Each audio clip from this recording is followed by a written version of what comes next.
Good morning po sa inyong lahat. Ako po to si Mase.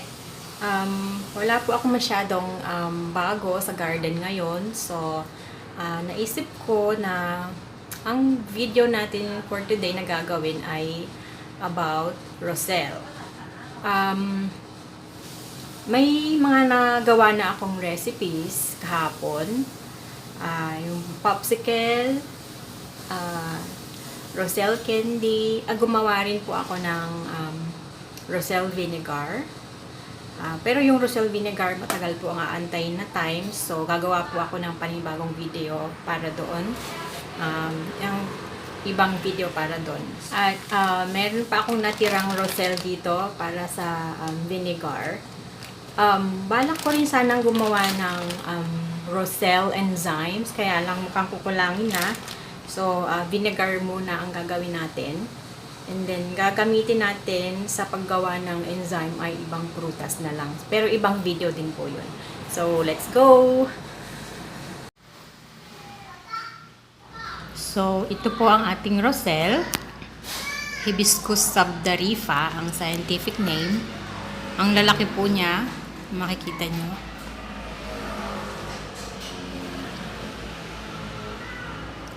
Ang lalaki ang tataba ng calyx.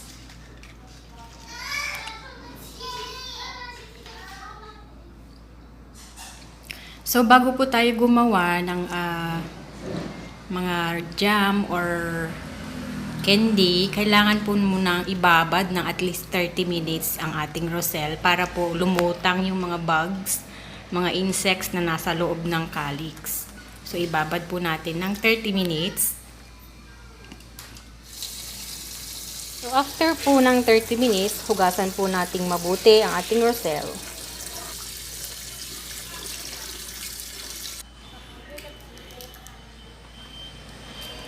So, pagkatapos pong hugasan, ayan, mag-start na po tayong maghimay. Alisin ang mga seed pods kasi hindi po natin yon kailangan sa pagluluto. At nakikihimay rin si Ate Kulit.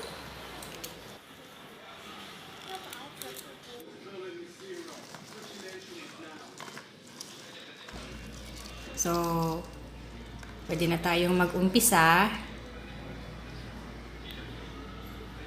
Ito ang mga na-collect kong seed pods for future planting. Itatabi po yan. Patutuyuin at itatabi. So, ang unang gagawin po natin ay gagawa tayo ng popsicle. Sa pakulo ng tubig, then ilagay po natin ang ating roselle. Then, antayin natin kumulo. Maraming roselle po ang nilagay ko dito para mas malasa po siya. Para mas malasa ang ating popsicle. So, ayan na po, kumukulo na. Aahunin na po natin.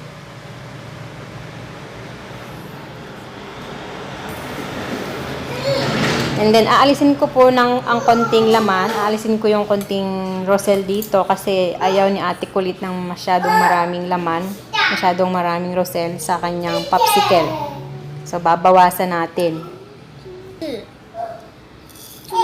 Tapos, lalagyan po natin ng asukal.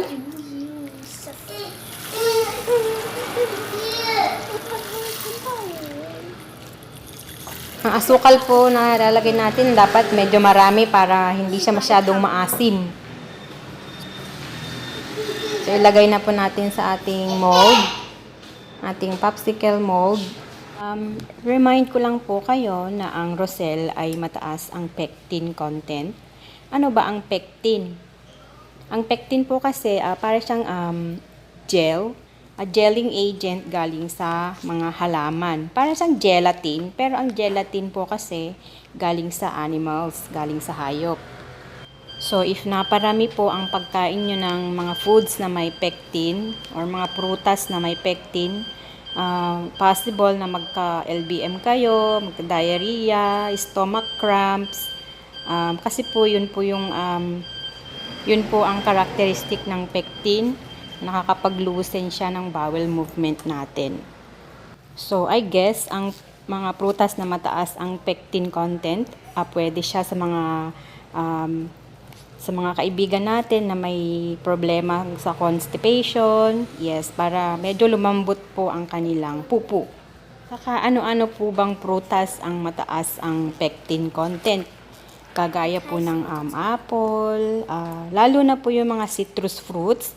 Yes, matataas po ang pectin content ng citrus. Kaya po pag may diarrhea or LBM tayo, iwasan po ang mga maaasim na prutas. So, ayan po, nilalagay na ni Ate Kulit yung stick ng ating popsicle. Ito, ilagay na po natin sa freezer. Kahit ilang oras lang po, pwede na.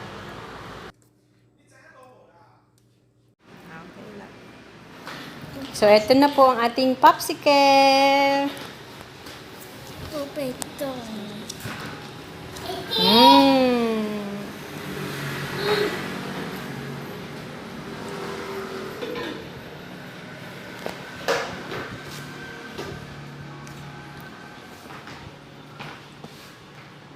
Sarap!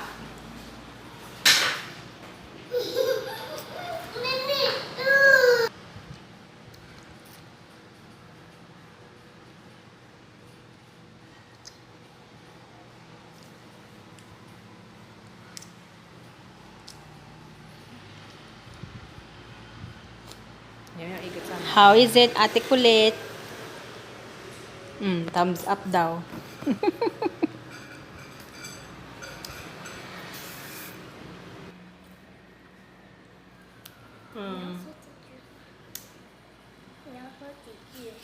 No. 干嘛？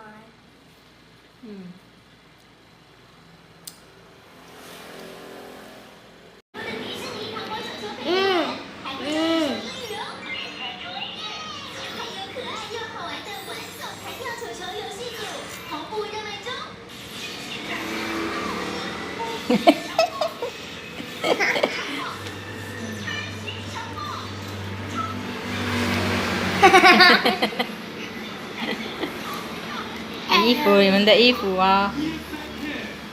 哦，滴到没关系，反正这个已经是脏了。还要吗？不要，太冰了。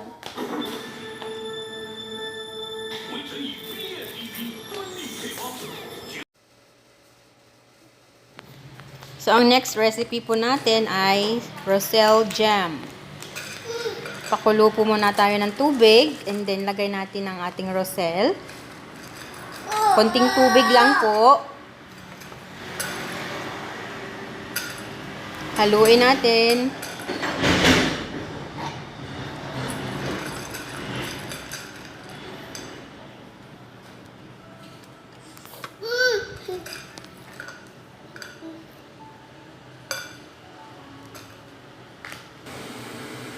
Ayan po ang ating jam. Lagyan natin ng asukal.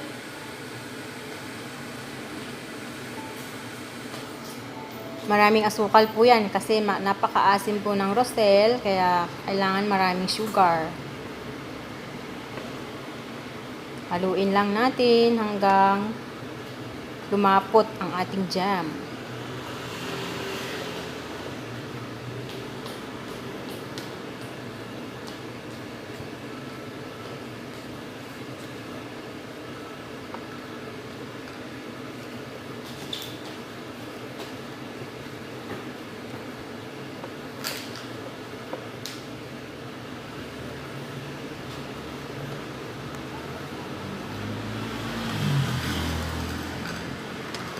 So, ayan na po. Pwede na po siyang ahunin. Ahunin na po natin.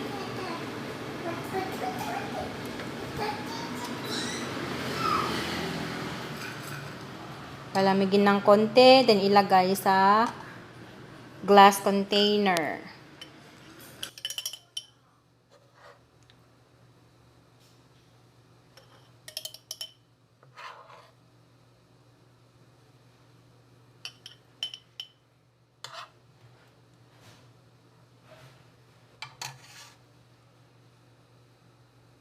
So, ito na po ang ating Roselle jam.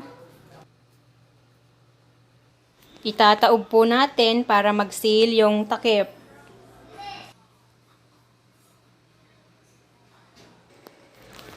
So, ang susunod po nating gagawin ay dried roselle candy.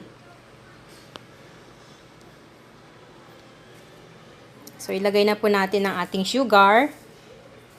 Maraming sugar po yan kasi napakaasim po ng roselle. Hindi po natin yan lalagyan ng tubig kasi magkakaroon siya ng sarili niyang tubig. Magtutubig po mamaya ang ating roselle.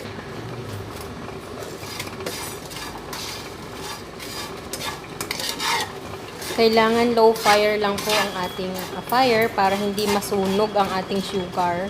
Mag-amoy arnibal.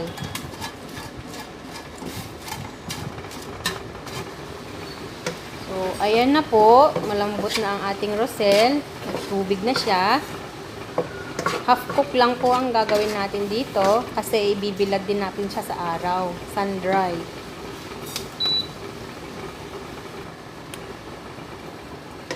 So, ahunin na po natin.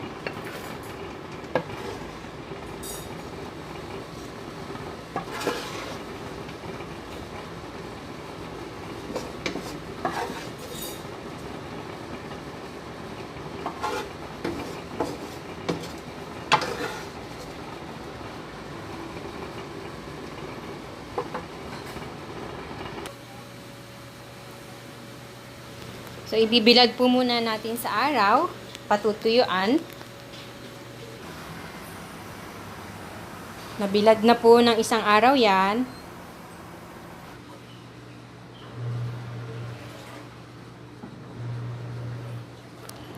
So, ito po ang ating dried roselle candy.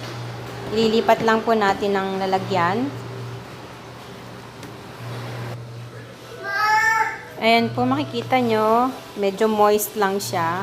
Okay lang po yan.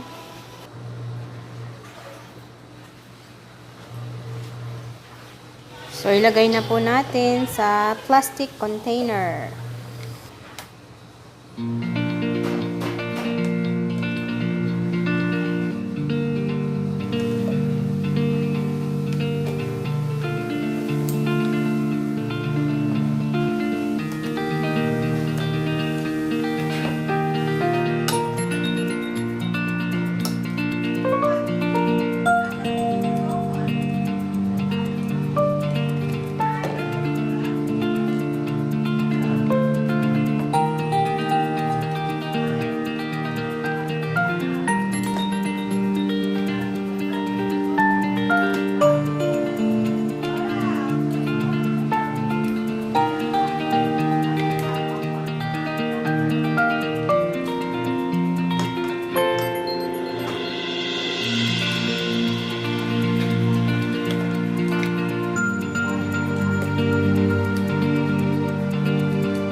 So, ito po yung isa pang version ng gagawin nating dried roselle candy.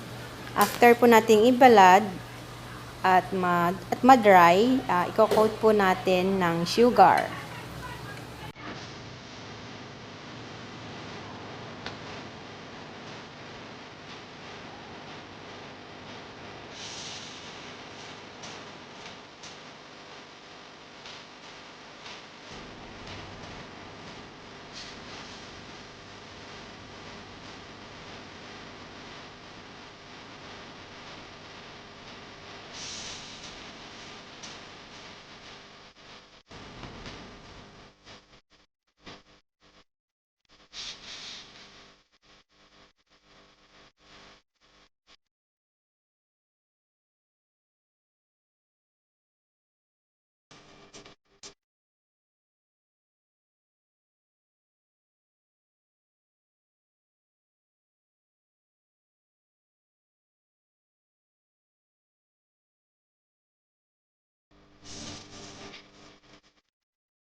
So, ibibilad pa po natin yan ng isang araw.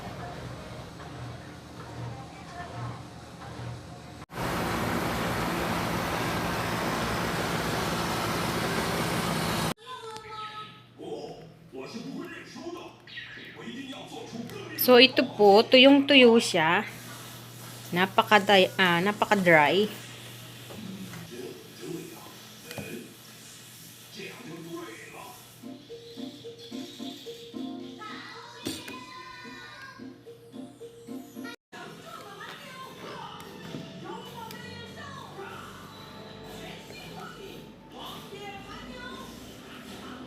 Oh. No. Oh, no.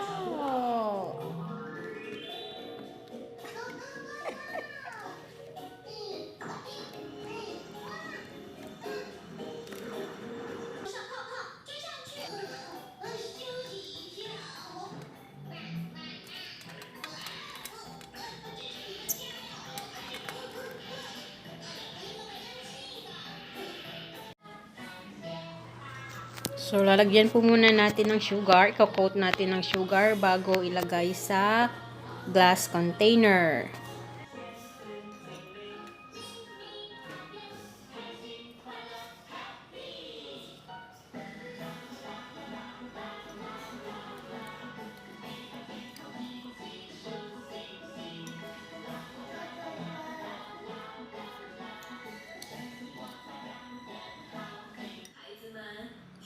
So, ito po ang ating sugar-coated dried roselle candy.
kahapon.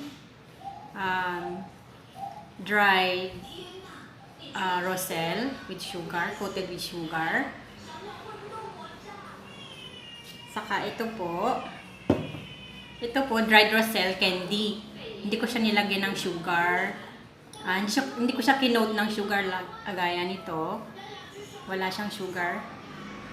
Malapit na siyang maubos. Kahapon ko lang po siya ginawa.